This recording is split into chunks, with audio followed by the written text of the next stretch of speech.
गया खरी हो हमर यार मनावा तो एक बेर बात कर लगे हो गया खरी हो हमर यार मनावा तो एक बेर बात कर लगे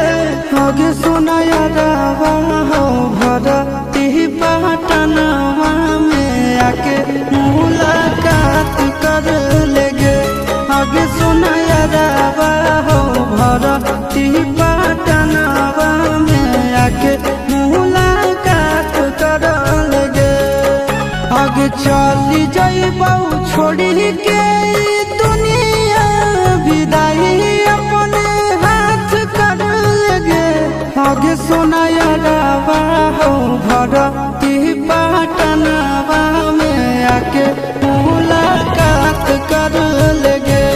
आगे सुना यारवा हो भरती पटनवा में आके मुलाकात कर लेगे।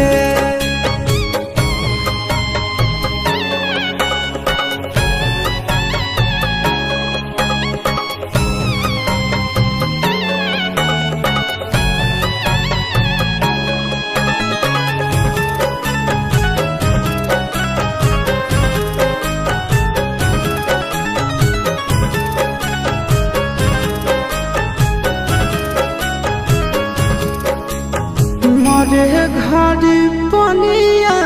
पिलाई दी है जान गे कफन ओढ़ाई दी है टूटत ही जब प्राण गे मरे घड़ी पनिया पिलाई दी है जान गे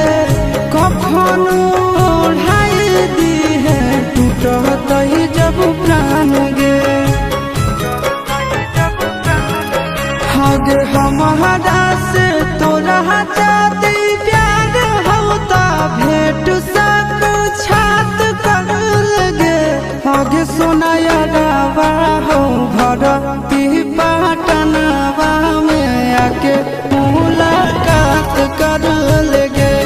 आगे सोना यारवा हो भरती पटनवा में आके मुलाकात कर लेगे।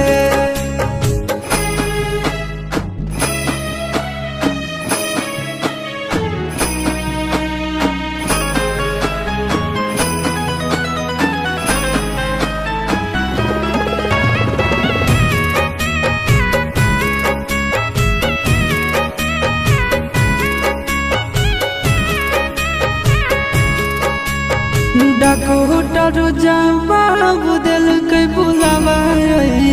मौत के देखी के चेहरा जानू चल जाई है लौट के डॉक्टर जवाब दिल के बुलावा मौत के देखी के चेहरा जानू चल जाई है लौट के आगे अमन आलम दिला है आशीष नंदन से